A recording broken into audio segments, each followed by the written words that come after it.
There we go. Hello, everybody. Welcome. Welcome to our Save Local News Rally organized by Gannett workers and the News Guild. I'm Chris Prasad, reporter with the Palm Beach Post here in the company's Florida network. We go there. Yep. Chris Prasad here with the Palm Beach Post newspaper here in the company in Gannett's Florida network. Secretary for the Palm Beach News Guild. Glad that so many people could be here. Right now, we have about 150 people, excluding us, who are going to be speaking. And tonight, you're going to hear from actual Gannett workers from across the company. Union and here, Gannett workers talk some facts that the company does not, want to say about the recent layoffs, for example, and how they deprive the public of quality news and information. You'll hear about how our unions pulled together back after the August layoffs to help those who lost work, whether they were union or not. You'll also hear about how some of us who work for Gannett, the biggest newspaper publisher in the country, by the way, struggle to afford to live in the cities that we cover. Gannett owns, for those who don't know, Gannett owns USA Today and more newspapers, local papers across the country than all of its competitors. But it chooses not to pay a decent living wage to those who cover your communities and keep its local papers going strong. For those of you who are non-union Gannett workers and joining here who want to learn more about how unionization can help and protect you and your coworkers, whether you're on the journalism side or on the advertisement or business or distribution side, we've got information for you too. You may have noticed that, for example, the company's unilateral decisions, such as layoffs, have mostly hit non-union workplaces. You'll hear from your colleagues about what we are fighting for at the bargaining table. And of course, you'll hear from our guests who came here to support local news and the people who helped make it happen. That's you all. Congresswoman Sheila Cherfilus-McCormick of Florida and folk singer Billy Bragg are here. You heard his great tunes earlier. With us here tonight from Gannett and the News Guild are Katie Kokel, who is my colleague here at the Palm Beach Post, News Guild economist Tony Daly, Veronica Serrano of the Austin American-Statesman, Colin Shang of the Indianapolis Star, members from the newest Unionized Gannett newsroom, Louisville Courier-Journal in Kentucky, and News Guild President Jon Schleuss. Now, let's get started. First up, we've got Katie here, who will show us what we know about the most recent round of layoffs back in August, how they've hurt your communities, and what we have done, all of us across the company as union members and non-union, have tried to help. Katie, take it away. Thank you so much, Chris. And I just want to say it is so cool. I know we are all not face to face or rallying somewhere where we can see each other, but just like feeling the power in the space is so cool. And knowing that there are almost 200 people now on this meeting just makes my heart soar. So I hope that all of you are having a great week.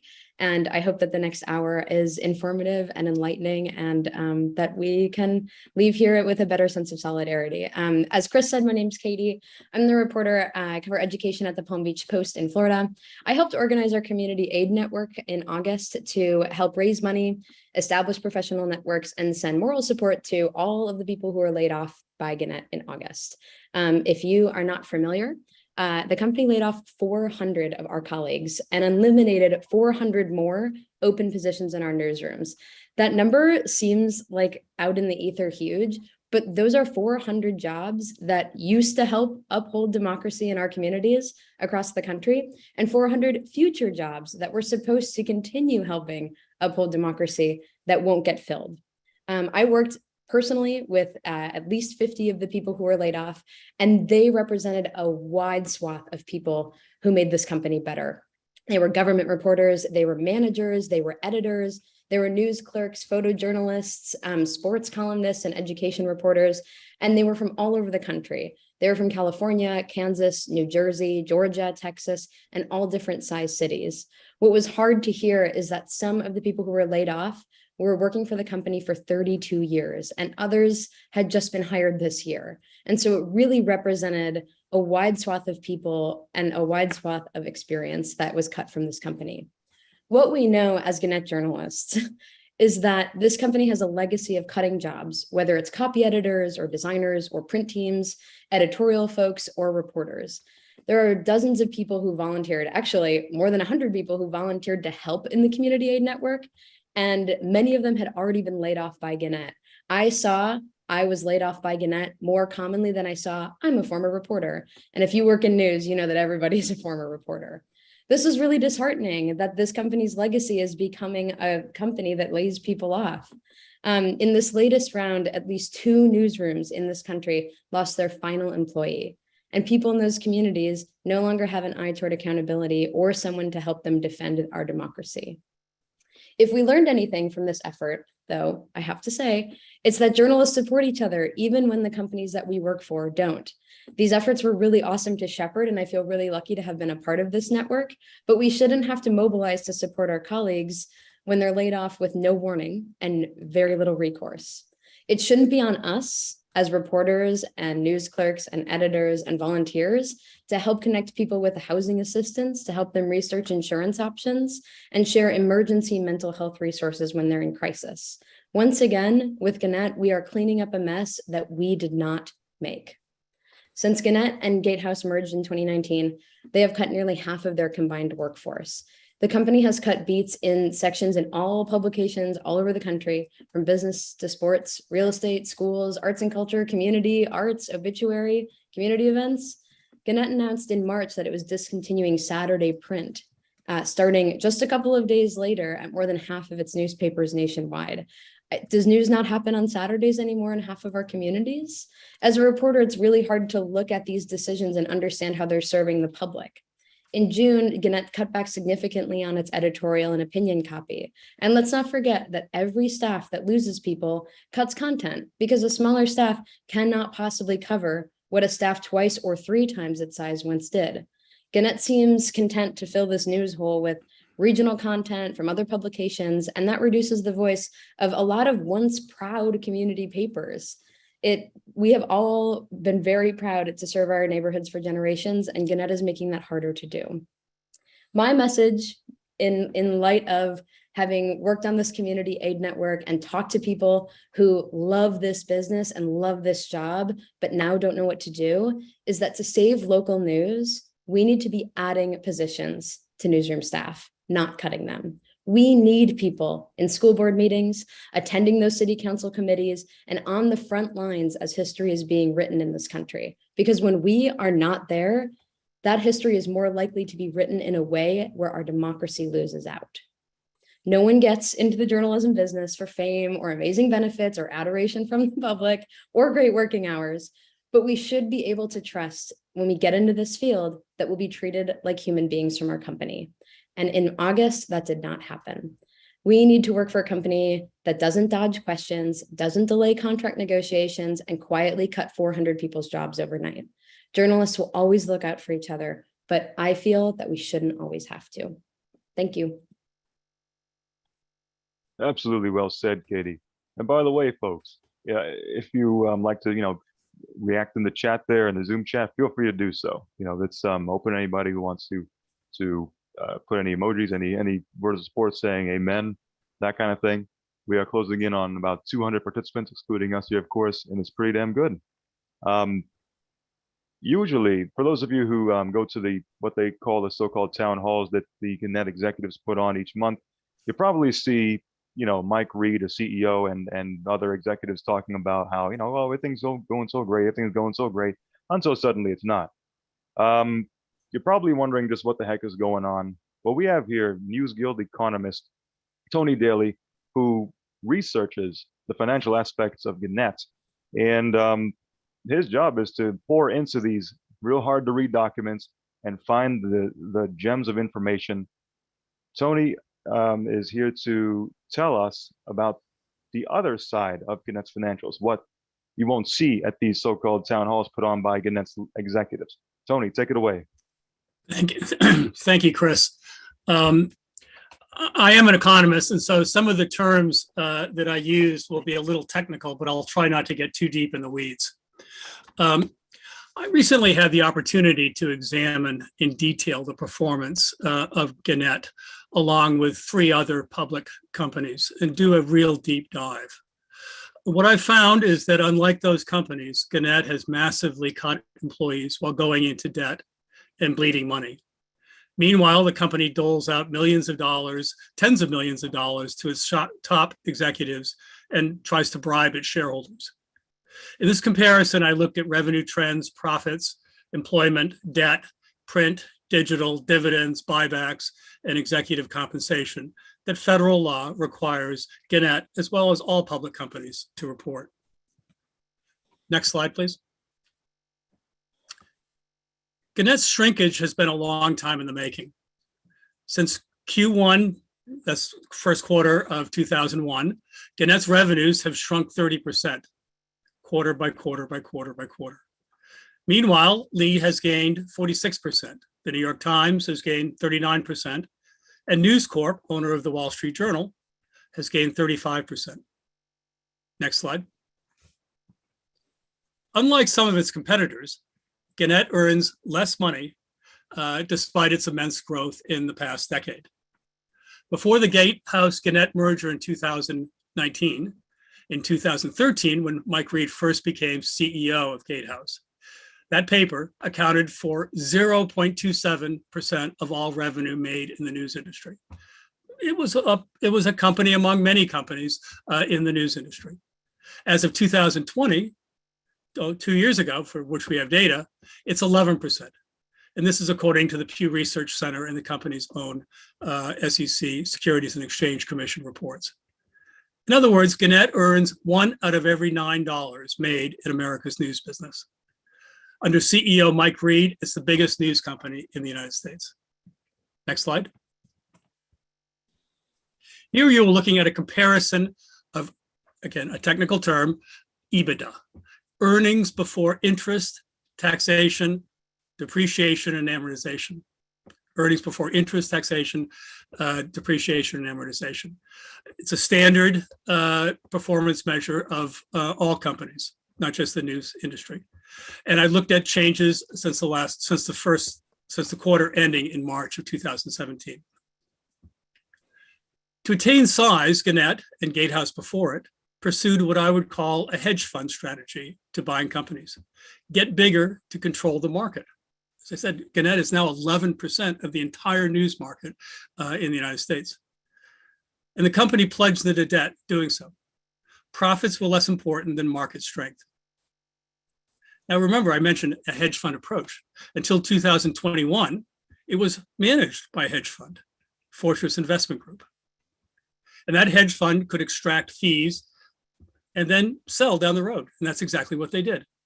They extracted $166 million from its management of Gatehouse and the first year of Gannett. Who was the architect of that extortion? In my opinion, it was Mike Reed. First as an employee of Fortress, paid by Fortress, but he was CEO of Gatehouse, then as chairman CEO of the merged Gannett. Next slide. Debt suffocates the company. You can see the jump in total debt in 2019 to both finance the merger and to pay off existing debt. In the previous slide, you saw declining earnings, EBITDA. With declining earnings, it is hard to pay debt down quickly, or the company cuts something else, like jobs, to meet its obligations. Declining earnings also makes the company incredibly vulnerable to shocks. Debt is a fixed cost that must be paid on a fixed schedule, even when revenues decline. Everything else is a variable cost, which, as it says, can vary. After I wrote this slideshow a couple of days ago, I noticed that Gannett proudly announced yesterday that it had paid off an additional $24 million of debt, $150 million so far this year. The company thinks it's prudence. We remember the 400 jobs lost in August and the thousands lost since the merger. This is the trade-off Mr. Reed has made, debt servicing over news. Next slide, please. The consequence. Gannett has lost fully half of its jobs since 2017. Fewer workers in these newsrooms means communities do not get the information they need. I should also add that Gannett has now sold most of its real estate, tangible assets that could be useful in an economic downturn. Mike Reed has paid himself $7.7 million in 2021, We don't know what his salary was in earlier years because he was a Fortress employee and they did not disclose the salaries. But we can guess that it was equally high, if not higher, simply because other executives of Gatehouse and then Gannett were making salaries in the low millions. And typically CEOs are paid multiples of the next level executives. Bottom line, CEO salary high, jobs cut. Next slide, please. Gannett management is catering to shareholders while slighting communities and employees. Public companies need to retain the faith of shareholders. This is especially true of Gannett. It has not been entirely successful, however, as the price is currently underwater, trading at little more than $1.50 a share. Gannett shares have lost 75% of their value. This is not just the current market. The decline in shares exceeds the S&P 500, the Russell 2000, et cetera. And just for curiosity, yesterday I looked at some data in a proprietary database that we had, and I looked at how many investors were shorting Gannett stock. And I found out that almost 10% of all trades in Gannett stock were bets that the company will go down further. It's the highest among all media stocks. The tanking share price is driving attempts to increase share value. When the company holds earnings calls with investors, for example, it leaves out debt out of some of its profitability reporting in order to paint a rosier picture of finance. Gannett also buys back stocks, buying back stocks in order to goose share price. Unfortunately, this year, they bought back stock in 2017, 2018, and again this year. Unfortunately, this year in February, the company financed its repurchase of stock by going even deeper into debt. What the board of directors is really saying, and don't forget Mike Reed is the chair of the board of directors, is that there are no better uses for that capital. This is both a pessimistic assessment of our company and a middle finger to the communities that served by the newspapers. Mike Reed announced in August he had purchased 500,000 shares. That was a stunt. He bought those shares at a weighted price of $2.44 a share, $2.44. The average share price between January and August when he bought it was $4.16. So he bought low. He's fairly assured that after the current market correction, he's likely to make a profit. Bottom line, Gannett management is favoring shareholders over communities and workers. Next slide. Company is giving up on print. The way out of this cycle of cutting is to grow the company. But management has not found a way to do this. Print revenue currently accounts for 88% of all news revenues. It appears to have given up on print before replacement revenue could be found. It has cut Saturday editions at 136 papers. It has stopped home delivery to rural customers, instead sending their newspapers via the US Postal Service, which is a fine institution, but it doesn't deliver with the same sort of timeliness that home delivery does. And it abuses subscribers with exorbitant subscription rates. How do we know this? Well, print subscribers fell 60% between 2015 and 2022, 60%, yet print revenues fell only 6%. You pay more because newsrooms have been cut, you get less. Not exactly the way to build long-term loyalty. The company loves to tout its digital subscribers. 1.87 million digital-only subscribers it announced for the quarter ending June 2022. But remember the data point from the last slide. 88% of news revenues from print. That means only 12% of news revenues from digital. Gannett only gets, and this is the kicker, and what they don't tell you in the earnings calls is Gannett only gets $17.37 per digital subscriber per quarter. It's 21% less than Lee's revenue per subscriber per quarter and 29% less than the New York Times. Next slide, final slide. The future is not bright for Gannett if it continues doing what it's doing. As it expands digital, that'll be great, but revenues will continue to fall since revenue per digital user is lower than at print. Lower revenue means further cuts in employment which means smaller newsrooms, less reporting of local news, and our democracy suffers. Our members are reporting on the growth of ghost newspapers within Gannett. We should expect more of that. Meanwhile, debt servicing continues. The company can refinance as it has done to lower interest rates and reduce the burden, but it is a fixed cost and will continue to demand payment. Jobs, they consider variable costs. The next recession, unfortunately, could be devastating. High subscription prices are not sustainable when subscribers lose their jobs. And a weakness in advertising could put further pressure on those jobs. Meanwhile, management is focused on the short-term movement of share prices. In contrast, the News Guild is pushing for long-term sustainable solutions. To do that, Gannett needs to pay its journalists a decent wage and populate newsrooms to cover the stories demanded by localities. It also needs a change of direction at management. Executives who worry less about stock prices and their salaries than about where this company will be in 5, 10, or 20 years. The News Guild will be there. Will Mike read? Thank you. Thank you, Tony.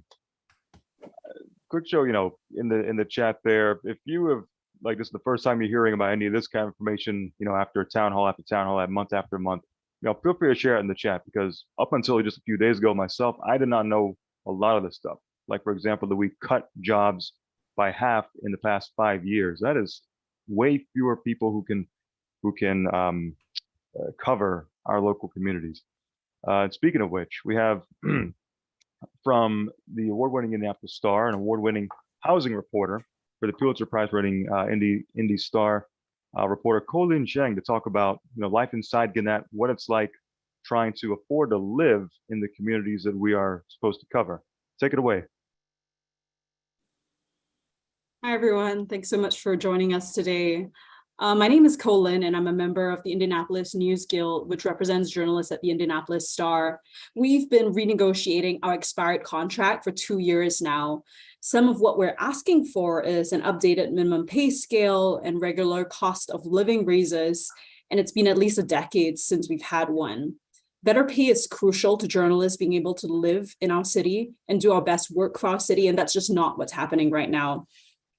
I'm here to state the facts today. Indianapolis, like most of the country, is deep in an affordable housing crisis, but Gannett expects us to report on it, to write award-winning journalism about it, but won't do anything to help us survive it. What I'm going to share about today is specific to Indianapolis, where I live, but swap the data out and swap your city name in, and I guarantee you that it applies to your local journalists as well. The bottom line is that Indy Star wages and many journalists' wages have not kept up with housing inflation. In Indianapolis, the average rent has been more than 13% higher than the same time last year. And average rent in June was over $1,100, with average rent hikes being $156. This means that an employee would need a raise of over $1,800 just to afford the home that they lived in last year. Did any of you see a raise of close to that amount? I certainly didn't, and many of my colleagues in my newsroom didn't even see a raise this year, let alone one to cover the cost of housing inflation. The contractual minimums guaranteed by our Gannett contracts also would have employees unable to afford the most basic, safe housing. There's a term that we use in the housing community, which is housing cost burden, and it's for people who pay more than 30% of their income on housing. The problem is that the minimum pay that Gannett guarantees us by our contract is less than $32,000 a year. But the minimum pay needed to afford the average rent in our city right now is over $47,000 a year. That's a $15,000 shortfall for covering a basic human right, which is safe housing. And about 14% of my newsroom's guild employees are housing cost burden based on this, because we make less than the bare minimum required to afford average rent in the city. Many Indy Star employees, many journalists also cannot afford to buy a house. A general rule of thumb is that you can afford a home that costs 2.6 years of your household income. The median Indy News Guild salary is $56,000, but the median cost of a home right now, at least in August, was $285,000. And the kind of salary that you need to afford that median home is double of what we make. We earn half of what's needed to actually buy a house. Now, Gannett might say you shouldn't be dreaming of buying the average Indianapolis home. You should be going basic. So let's see what the cheapest possible house we can afford is, right? And that's about $147,000. That's as much as we can afford with the median salary. Now, we'll do a search for homes under that cost on Zillow. There are only about 500 listings for homes in that price range across the whole city. And that's really little when you consider that there are thousands of other households in that same income bracket competing for those same homes. And it just means that most IndyStar employees, many journalists will just never be able to fulfill that dream of home ownership. We could buy this empty lot for $46,000. Working at IndyStar was my dream. It was many of my colleagues' dreams. And being a journalist was something we all worked hard to do. But now that we're living the dream, we realize that it's nothing but that. And to tell young and seasoned reporters that this is what they can dream of working for a Pulitzer Prize winning newspaper like IndyStar is disheartening beyond words. This is the dream. This is what you can dream of for working for my newspaper. Maybe this $110,000 home, which would be within your budget, or something like this. Many homes in this price range are often badly under-maintained and need a lot of repairs that would cost thousands more dollars, even buying them possibly out of your budget. Commuting is always an option, right? Gannett will be like, why don't you live somewhere cheaper and commute to work? You can afford a home out in Montgomery County, which is about an hour out of Indianapolis, and home prices there are $100,000 cheaper. But that just deepens the problem of journalists not being able to live where they report on. And it makes it much harder to incentivize people to come into the newsroom, which is something Gannett has been trying to make us do. The bottom line is that our economics proposal doesn't ask for much. I don't think any of us are asking for much from the company. All we want to do is our jobs as journalists as best as we can, do work that we're proud of. But to do that, we need to be able to afford basic, safe housing. And it's about time that Gannett respect that. Thank you all very much. Thank you, Colin. Can we get a damn right in the chat? Just in the chat, put in DAMN or darn if you're against Carson, just put in damn right there. But seriously, it is just insulting, offensive what the biggest newspaper publisher in the whole country expects us to do, given what they pay us. Here now we have some folks who are public officials who have been on the side of working people and local news and supporting reporting that helps protect and serve democracy. First up, we have a representative from the office of U.S. Senator Sherrod Brown of Ohio. Ellen Short is here representing him. He's always been a friend to the working people into labor, organized labor. And Ellen was here to read a statement from the senator. Ellen, if you were there, I see you. There you are. Would you take it away? I'd like to hear what you and he have to say. Absolutely. Thank you so much for having me. I am really saddened to hear kind of all this information. It's things that I hear often, but to just kind of be in the same space as a bunch of people that are really hurting and living through this is just really sad. And I know that Senator Brown is definitely going to stand up for your right to organize, believes in the power of unions, and he'll always have your back. So I just want to say thank you for having me, and I'm sorry that Senator Brown couldn't join, but I'm excited that I got to be here for a little bit. Sorry, I'm in my car. I'm on my way to something, but I just didn't want to miss this. So I have a short letter from Senator Brown that I'll read, and it says, "Dear friends, thank you to all the workers with the NewsGuild-CWA and all those gathered here as you rally for the respect and the pay that you deserve. You know the relentless attacks American workers face on your right to organize, and that's why this rally is so important. Workers like you built our country and the middle class. As members of the press, you support our communities by shining a light on the issues of our country and in our hometowns. Your insistence that our country must ensure fair wages, for an honest day's work is why more American workers can earn a decent wage, pensions, and retirement security today. But our fight is not over. It won't be until every American is paid the living wage they've earned, until all workers can afford childcare and healthcare and housing, until all workers have retirement security and paid leave and power over their lives and schedules, and until all workers can find a good job in their hometown. Today, we recommit ourselves to the fights ahead, and I support you in this fight. Thank you to all of you for your efforts to honor the dignity of work.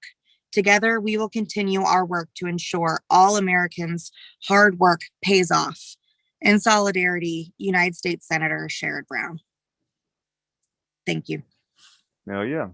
Thank you, Senator Brown. Thank you, Ms. Short, for coming and delivering that message and being here and speaking. Absolutely. Oh, yeah. And keep both eyes on the road there.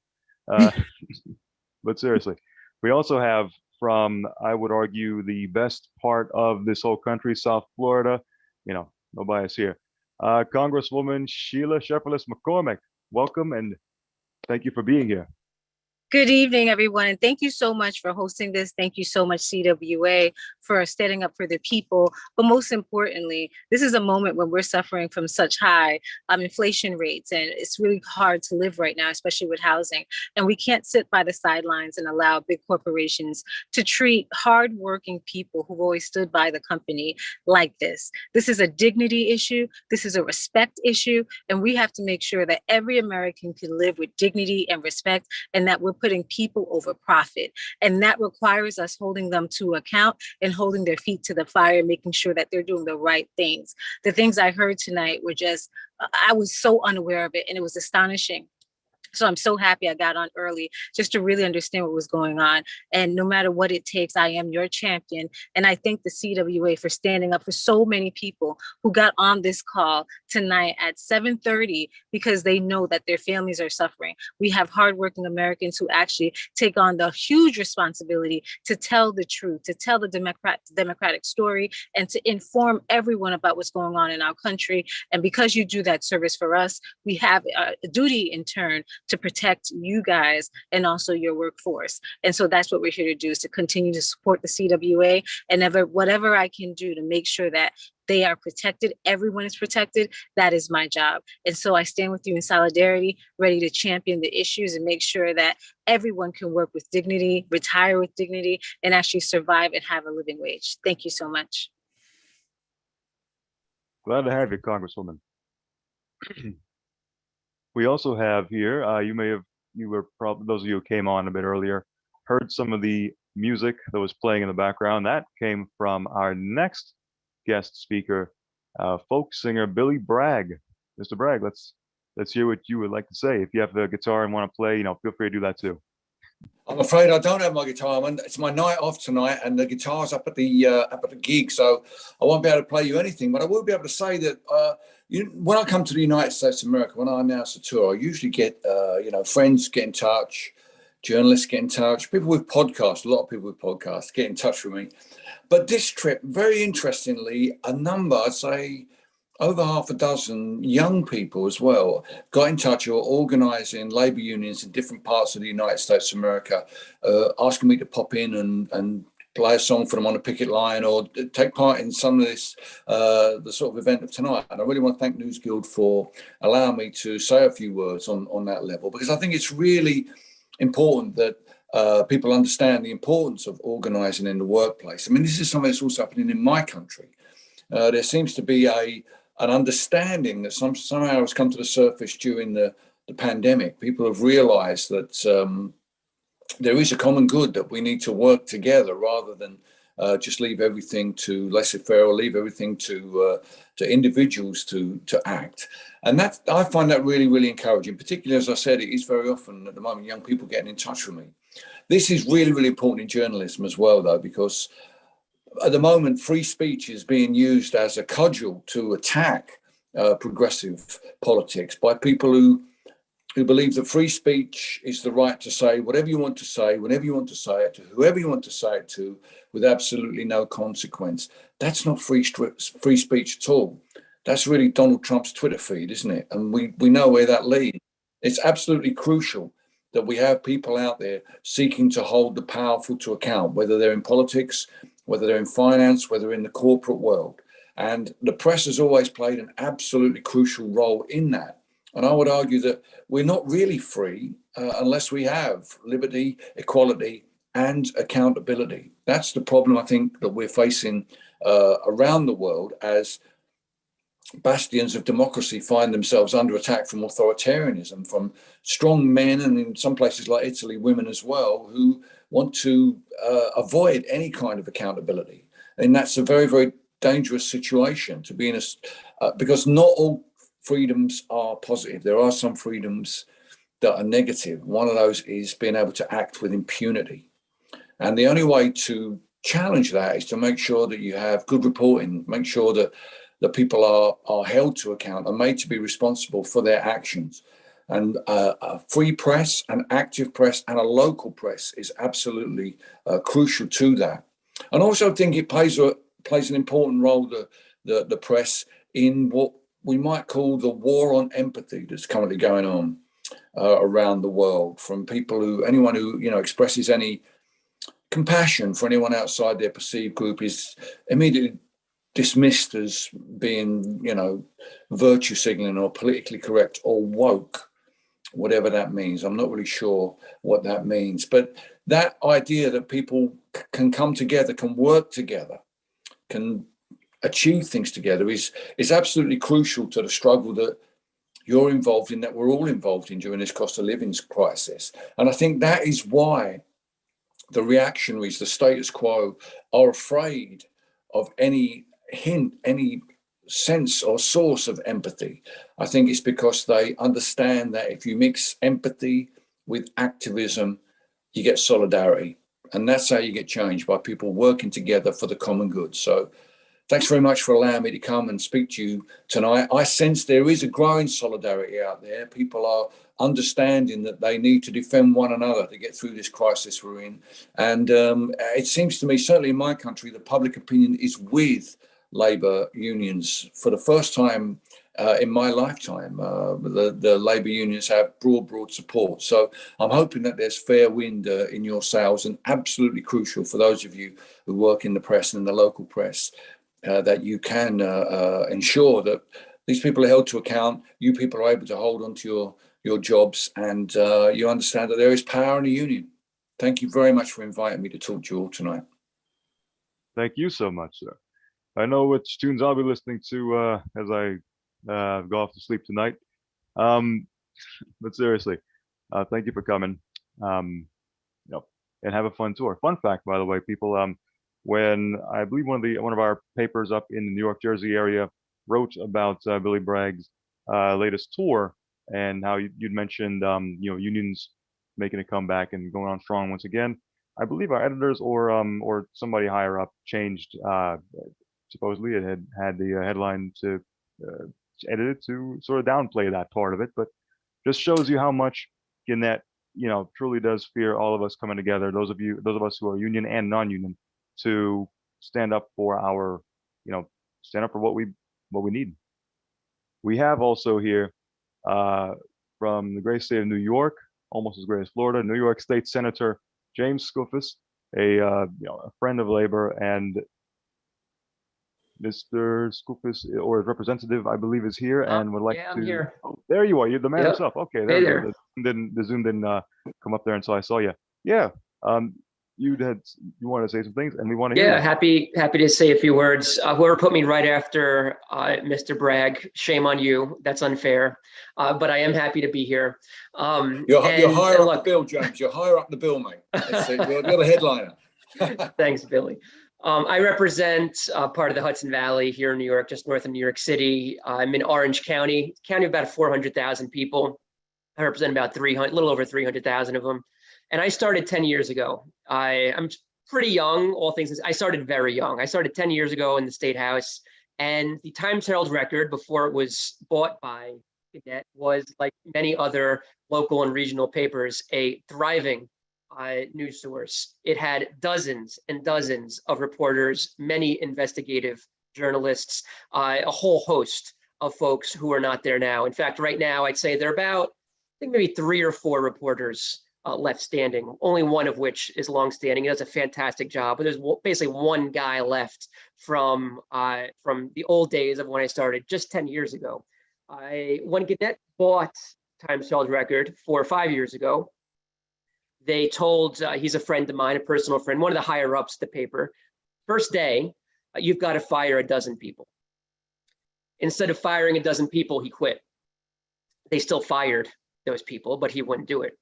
And they subsequently sold the building. There's now no physical presence. There's no brick and mortar at all for the newspaper in Orange County.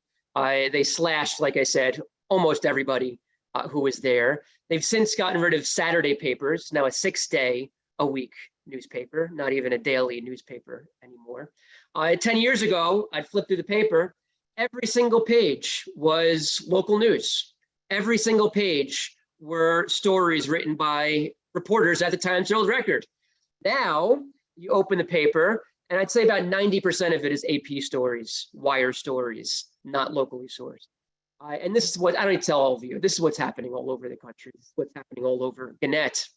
Gannett is not a news company. They are basically a holding company. They're in this to cut expenses and make money, regardless of the expense to the actual news and consumers. So look, I know that I speak with a lot of my colleagues, or for a lot of my colleagues here in New York State, in that we are behind you. We are 1000% supportive of your drive to unionize, to organize, and however we can be helpful, we want to be helpful. But at the end of the day, the only people who can save yourselves and save news at Gannett, in New York State, in Orange County, are you all, with what you are doing. Thank you for what you're doing. You've got a friend in us here in the state legislature. You drop us a line whenever, wherever, we're there for you. Thanks for all you're doing. Thanks for giving me a few minutes to share my very local perspective here, the really distraught situation that I'm hoping we can still save and turn around, thanks to all of you. Thank you, Mr. Skoufis. Those are our public speakers. We also have some more folks from Gannett. Coming up here is from the Austin American Statesman. I misspoke earlier, saying it was Veronica. I'm sorry. Nicole, you're here to speak about life, what it's like in Gannett. Give us the real story, how it is to our colleagues here who are listening. Take it away. Hi, everyone. So I'm Nicole Villalpando. I am the health reporter at the Statesman. I also run our nonprofit, which raises over $1 million every year for local nonprofit agencies. So I do make the paper look amazing every year. My husband also works for the Statesman, which means that we are a 2 Gannett household. We're counting on their income. I've been there 23 years. My husband has been there 24 years.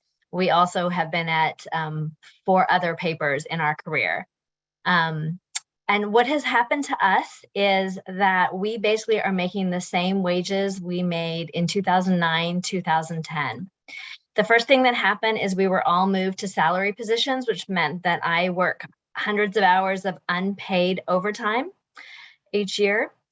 Then our raises got smaller, but the cost of our healthcare went up. And for me, what that has personally meant is that first, we had to use all of our kids' college savings.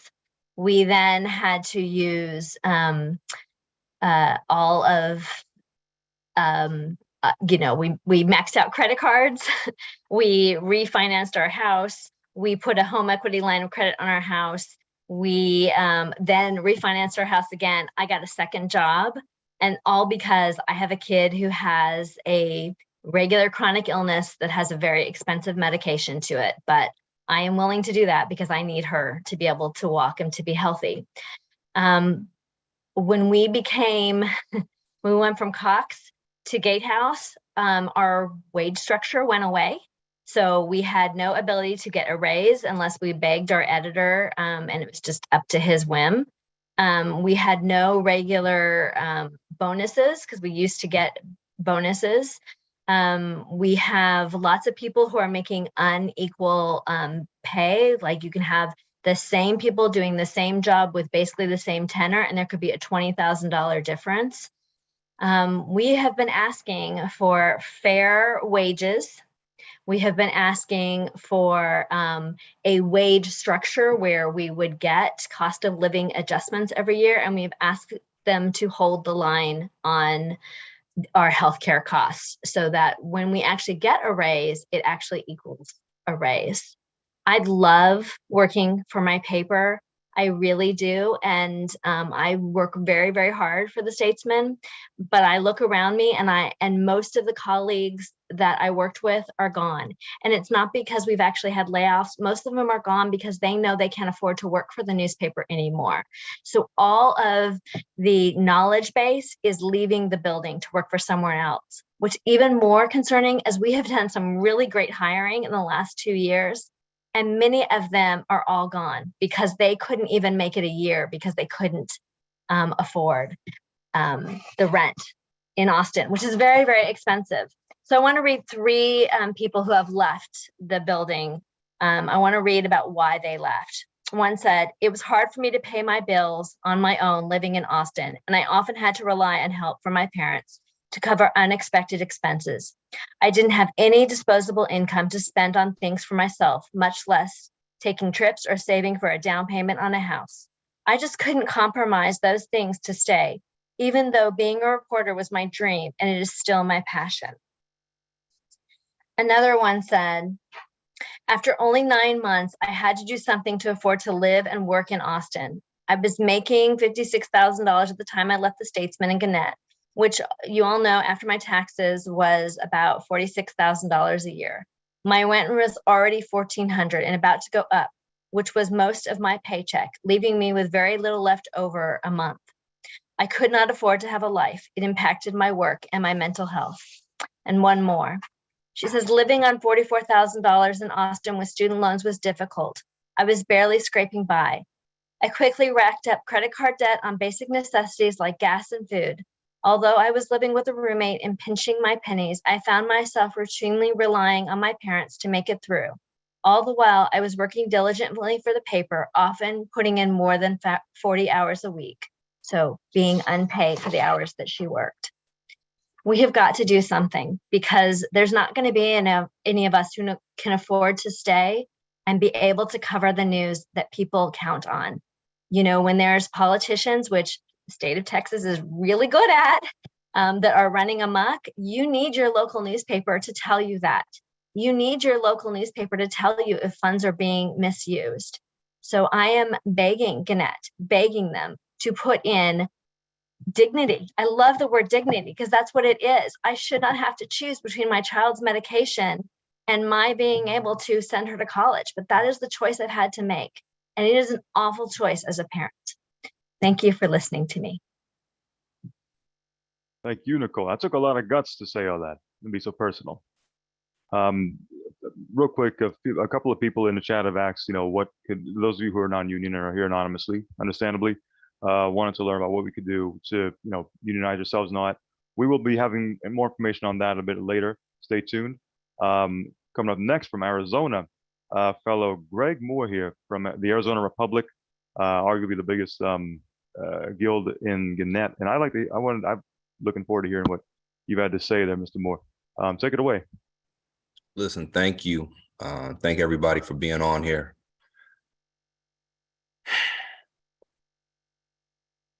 Let me start off by talking about diversity. It was a while ago, they started these cell phones, and they had this app. And the app played videos, and it only worked for about 9 out of every 10 users. So 1 out of every 10 users experienced an error with this app. And that's enough to scuttle a launch. That's enough to jam up, create market share for competitors. What they found was that on this app, people who are right-handed turn their phones this way. People who are lefties turn their phones this way. And because this company had 0 lefty designers in the design room, it threatened the launch of a major product that we all use. You got to have diversity.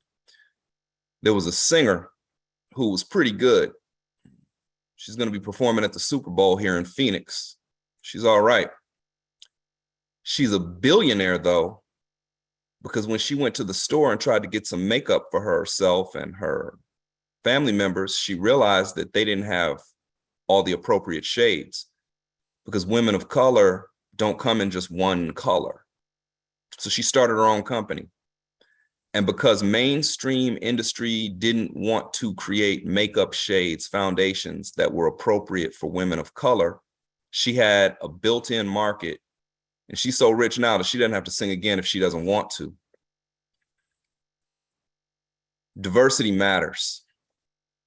But diversity only matters as much as you can hire talented people to do the work. I have a hard time talking about this stuff without getting really, really passionate, really frustrated, and really emotional, because there's money in the news. You can do local journalism and still turn a profit enough to run a newsroom. But when you have these robber barons showing up and gutting newsrooms left and right and trying to bring it all the way down like it's a McDonald's, not only are you harming your ability to earn money, because people don't want to read stuff that they can get anywhere and everywhere. They want to read unique, local, matters to them specific stuff that only we can produce. And they're treating us like, they're treating us like we're cogs in a machine. We are the machine. We are the machine. We are the power. And if we all decide that we ain't doing this anymore, guess how much they make? Nothing. In fact, they lose money because they've got ties and they've got obligations, and they're going to respect us differently than they've done in the past. And it's because we're in this together. It's because we're not out here one at a time begging piecemeal, but we're together demanding basic respect. So the first thing we're calling for is adequate hiring. Gannett has cut thousands of jobs across the country, and they're allowing the vacancies to just sit unfulfilled. And they're asking us to produce top-tier coverage, which we're doing under horrible circumstances. We're not sweatshop labor. We're not in coal mines. We're journalists. We need time to sit and think and digest the news and sit around talking to sources and work and work and work, even on days we don't write anything, because that's where the good stuff comes in. That's where you find out that in Florida, police were pulling over guys riding bikes and citing them with these ridiculous tickets for not wearing helmets. And when you realize that they're only citing poor Black people and poor brown people in this community, and that the enforcement of the law is flat unconstitutional, if you think that's coming from a wire service, I got something else for you. If you think that there are city council members who are not padding their pockets and the pockets of their friends with building funds and beautification projects that are running way over in cost, that are harming taxpayers, all of this, if you think that's not happening, you don't know the news. And I'm telling you, it's happening. We just can't catch it because we have to be everywhere at once, everything to all people. And it's costing the corporation money. They are shorting themselves by disrespecting me and disrespecting you, and I'm not having it. We are going to be respected as the professionals we are, as the society changers we are, as the democracy preservers we are. We're also calling for diversity, equity, and inclusion. In-depth, accurate, and balanced news coverages requires employees have diverse views, cultures, and backgrounds who can navigate the communities they serve. Imagine dropping me into South Florida. I don't know anything about the community there. I don't know anything about Cubans. I don't know anything about Haitians. I don't know anything about Puerto Ricans. How could I possibly go there and do the job that somebody who grew up there, somebody who went to high school there, somebody who has connections there and knows all the ins and outs and can explain it and contextualize it and make it real? Listen, as Gannett trains, hires, and promotes diversity across the chain, it's got to do that through inclusion in the company. This has to happen. And finally, we're looking for the ability to advance in our craft. And Gannett's got to offer us fair pay to do that. We want to live and thrive in the communities that we serve. We shouldn't have to live 3-4 hours away, zooming into everything. We should be right there in the community, and we shouldn't be so threadbare that the sources talk to us like we're chumps. We know what the public needs to know, and we can deliver it better than anybody. And we're asking for an opportunity to do that, and an opportunity to keep doing that step by step by step, growing incrementally, earning more money incrementally, and being able to thrive in the communities we serve. That means like affording dry cleaning so that your shirt's not wrinkled when you go to interview the mayor. That means being able to afford a movie ticket so you can take your girlfriend out at the end of the week. That means being able to aspire to visit Paris one day because you can just put a little money away each week, each month, and have a middle-class life. This can happen. It's going to happen. They're going to respect us differently. We're going to have a work-life balance, and we're going to produce top-tier journalism that's going to earn the company money. We're going to do this for everybody, but we're doing this for ourselves, and we're doing this together. Thank you. Damn right, Greg. Arizona, where Greg is from, their guild has been negotiating, and they're getting close on the contract with the company. Of course, unionization has been sweeping across media. One of our newest additions to the News Guild in Gannett comes from Kentucky, the Pulitzer Prize-winning Courier-Journal. Speaking from there, we have Dalia Gabor, food reporter for the paper, to talk about, what drove you all to unionize and what you think of it. Dalia, if you're there, unmute and let's hear you. Hello, everyone.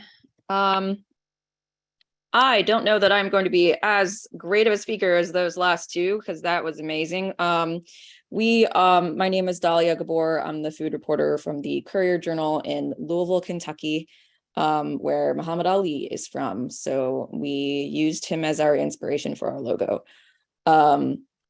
We unionized after 2 years of work on August 30th.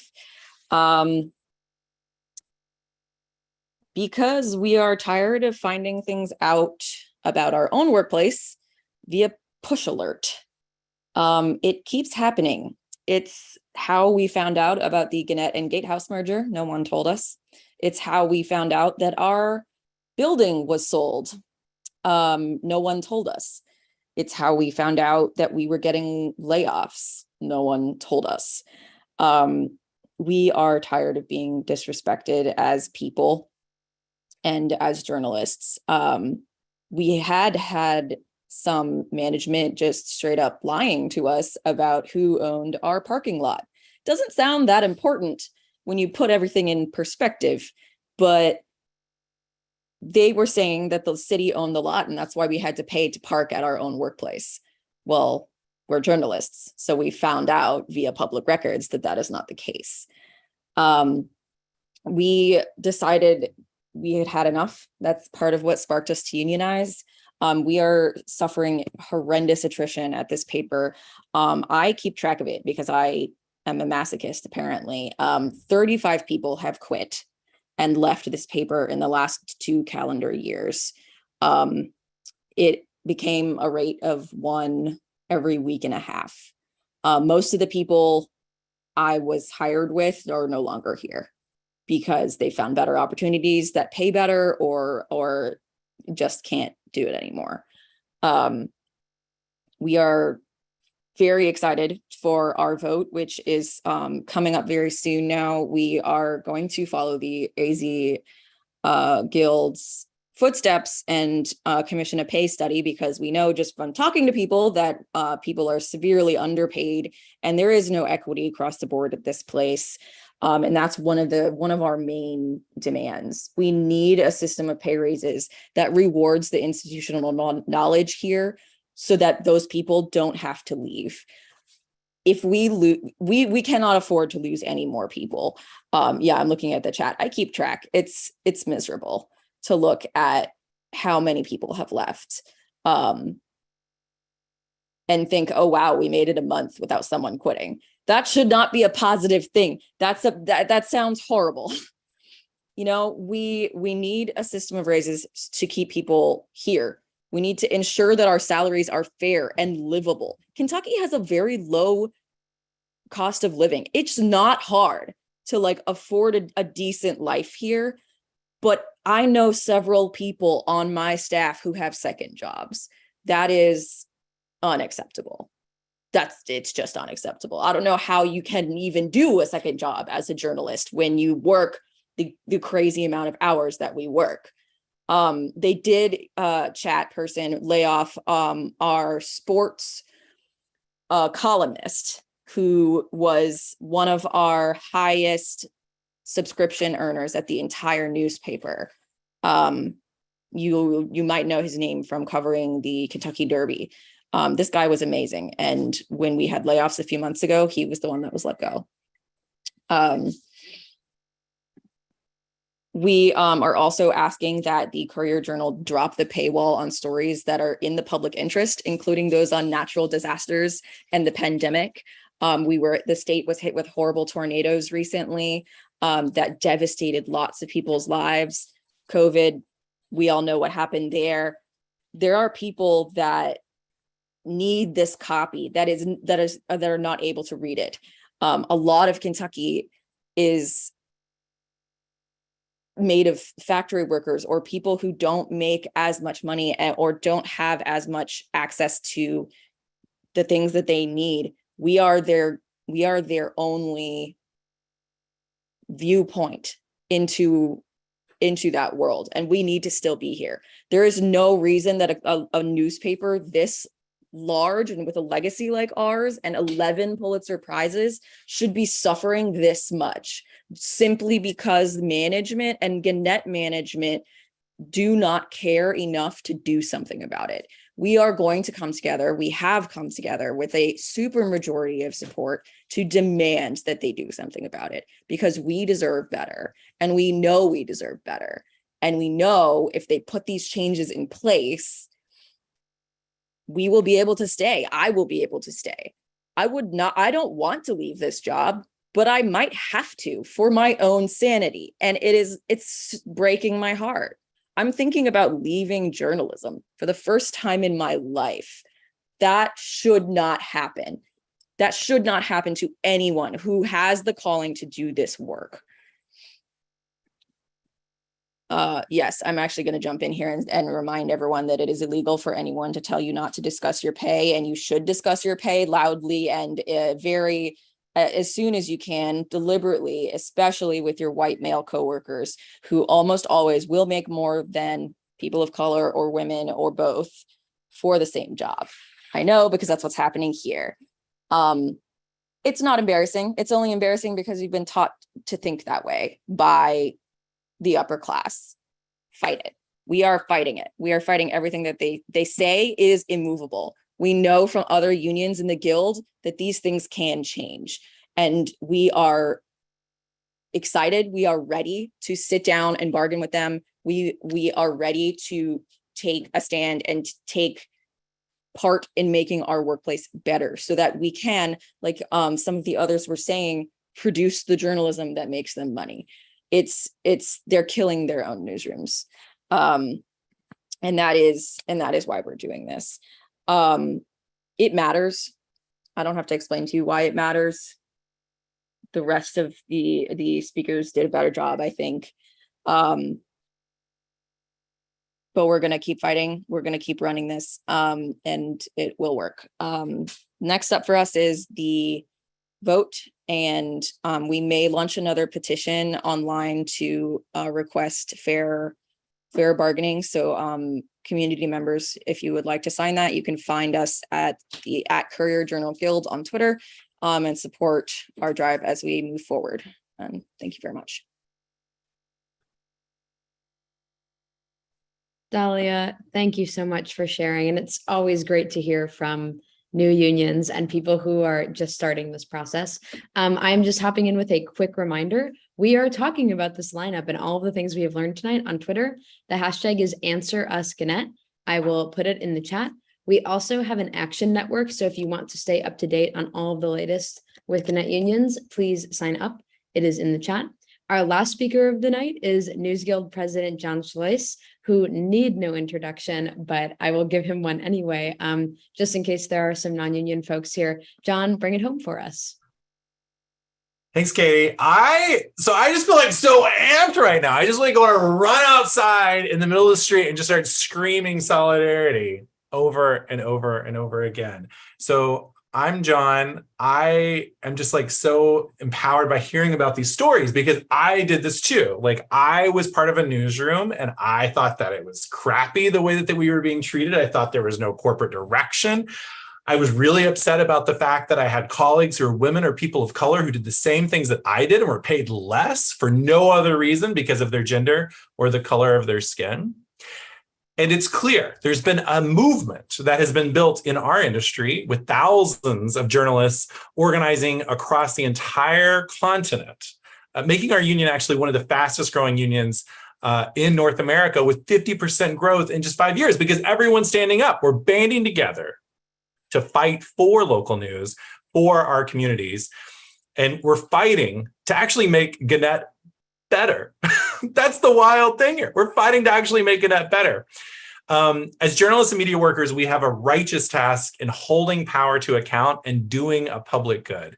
We act as representatives to the public, informing them about their communities. Journalism is a public good and it's essential to democracy, but there are basic minimum conditions that we need to be able to produce that news that our communities deserve. We need fully staffed newsrooms with enough journalists to cover every single beat that's important in our communities, from healthcare to the city council meeting, to the county courts, to high school sports. All of it is essential to our communities. That's their voice. We have to have the diversity that actually looks like our communities. We can't cover a community if our own newsroom and the newsroom management doesn't look like the communities that we are accountable to. And we have to make sure that we're paid enough. One job should be enough. One job should be enough. One job should be enough. We need to be able to live in these communities and we shouldn't have to like take out credit card debt or refinance our house or have to do some insane number of hours working 3 different jobs to make ends meet. One job should be enough and the pay needs to be enough. And that's just comes down to investing in the journalists. We can't keep consolidating and shuttering local newsrooms. Gannett can't cut its way into the future. It has to invest in the journalists and its workers. Everyone here wants Gannett to actually shift those priorities. We, the unionized workers at Gannett, we are the tip of the spear pointing directly at Gannett to do better for our readers and for our communities. I keep wondering, like, what is the plan, CEO Mike Reed? What is the plan, Gannett? Like, we kind of get like these teases, like in these town halls that there was going to be one. And there hasn't been one out there. So I'm going to provide you that plan and you follow what I just said. But it comes down to listening to the workers and implementing exactly what they're asking you to do. The focus has to be on our readers and our communities, not shareholders and not company executives and not stock buybacks and not Wall Street. This can be very profitable business, but we have to invest in the business. And the business, the machine, as it was said earlier, is us. We are the business. They need us and they need to invest to actually make it better. So we're demanding that they actually do this and that they look at where they're making money. As Tony said earlier, they need to focus on actually investing in places where they've got strong revenue in print. And then they also need to switch and they need to have a plan to switch to digital. And they need to actually have websites that work. This is not rocket science. Get these bad ads that pop up and distract you from the words of the stories off of these websites. Make the search finally work. Make it easy to subscribe and give a lot of content away that's for free if it's public service. So sign that petition, add your name to that petition. And if you're a worker at Gannett, you're a journalist, you're a media worker at Gannett, and you're like wondering, what is a union? I feel very confused. Well, you are thinking about it in the right way. You're asking questions. Being a good journalist, you ask questions. And so I'll put it right now in the chat. We have a website. You can anonymously reach out to us over your personal email at organize@newsguild.org. But that website, you've got videos there of people who have gone through this effort, and we can get you more information. But it starts with conversations, and it starts with you asking questions, which is the most righteous thing you can do as a journalist. We are stronger together, and we have more power than we know. We have to stand up to Gannett, and we have to hold them to account, just like any good journalist. And I know we will. Thank y'all so much for being out here tonight. I want everyone in the streets. I want us to be singing Solidarity. Katie, can you cue us up some more outplay music? I got you covered. Y'all have a great night. Much.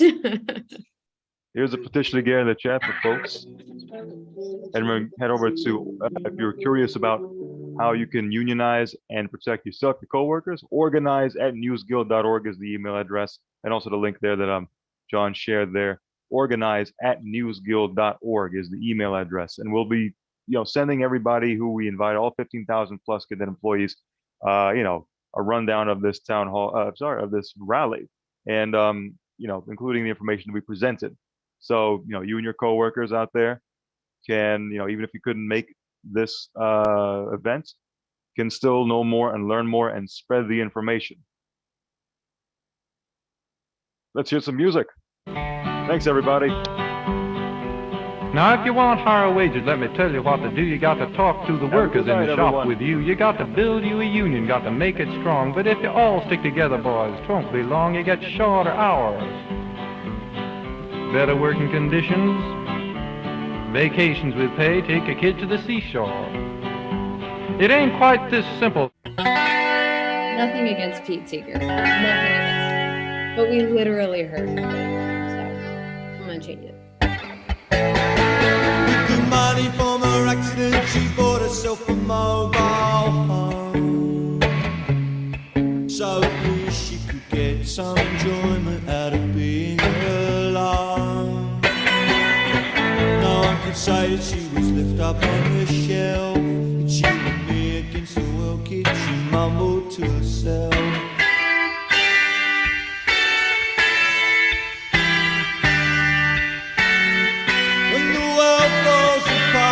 Something stayed in place. Levi Stubbs' tears run down his face.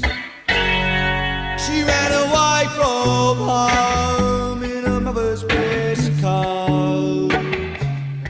She was married before she was even entitled to vote. Her husband was one of those blokes, the sort who only laughs at his own jokes. The sort of war takes away, and when there wasn't a war, he left anyway.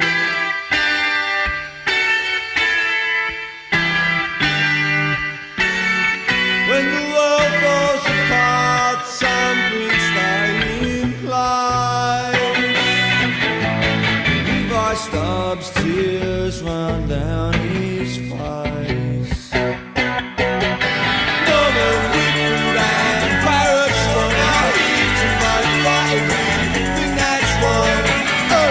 Ellen and Lennon, those are your two long, here to make it all okay with you. And one dark night you came home from the sea and put a hole in her body where no hole should be. Yeah, that's a naughty walking out the door, and now they stitched her back together. They left her heart in pieces on the floor.